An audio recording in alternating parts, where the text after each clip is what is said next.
Have you ever felt that kind of tired? You know, a deep, just profound sense of exhaustion that no amount of sleep can even touch. It's like this quiet epidemic, this feeling of being worn down to your very core, and so many of us struggle to even figure out what to call it. Well, today, we're going to pull back the curtain on that feeling. We're going to give it a name, and we're going to start with a thought I bet a lot of you will recognize. This quote just hits different, doesn't it?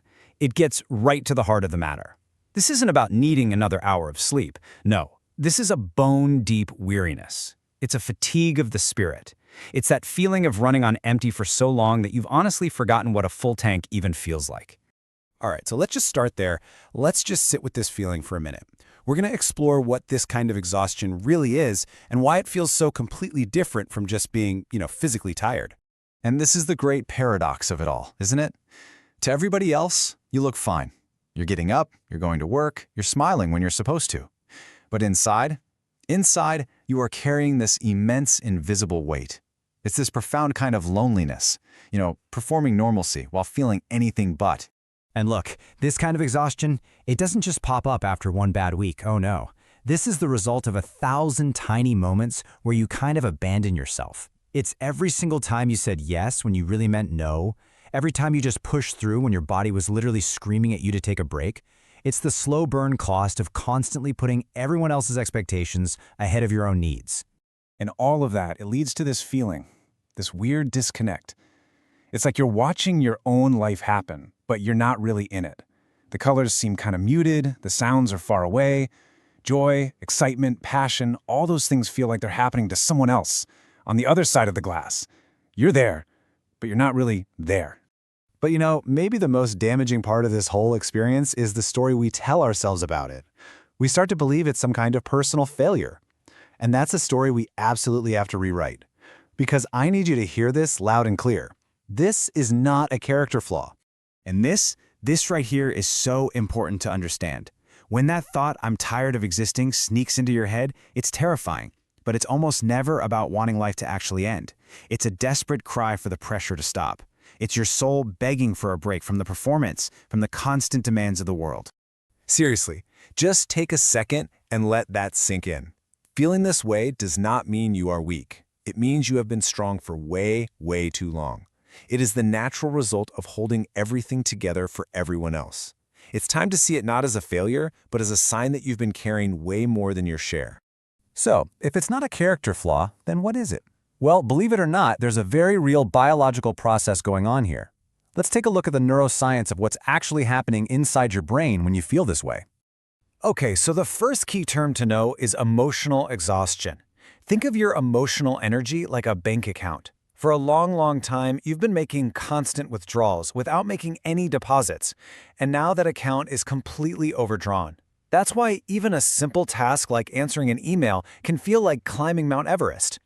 And that feeling leads us right to our second term, anhedonia. This is why things you used to absolutely love just don't bring you any joy anymore.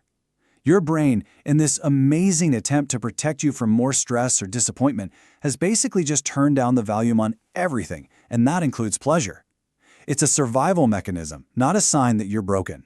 So when you put it all together, you can kind of see the sequence, right? Your brain is just trying to help. It puts up with chronic stress until it just can't take it anymore. Then, boom, it switches into conservation mode. It lowers dopamine, that's our feel-good chemical, and it mutes your emotions because it's decided that feeling nothing is way safer than feeling any more pain. It's a primitive strategy for sure, but it's logical. But how do we even get to this point? This pattern of behavior, it usually starts really early in life. So let's kind of trace the origin story of this deep, deep burnout. Do any of these sound familiar? The helper, the peacemaker, the one who's always reliable, no matter what.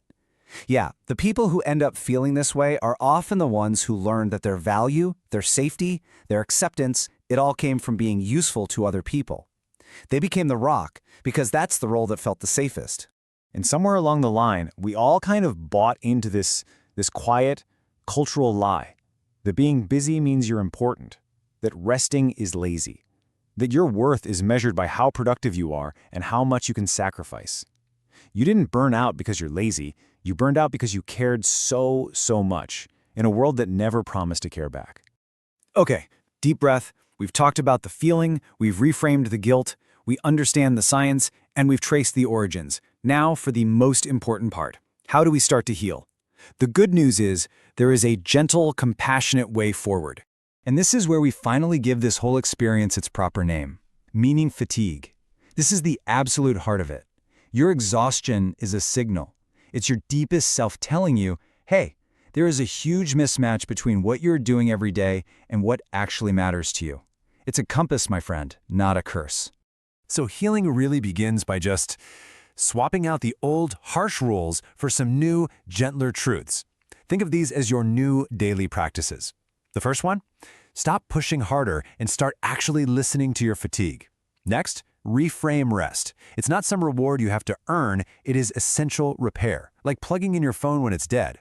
The goal here is to slowly, gently shift your life from meeting everyone else's expectations to aligning with your own values. And this right here, this is probably the most radical and necessary practice of them all. You have to, and I mean have to, give yourself permission to rest without guilt. Your rest is not conditional. You do not have to earn it by burning yourself out first.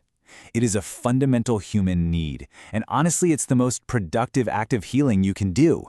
It is the beginning of taking yourself back. And I'll just leave you with this question to chew on.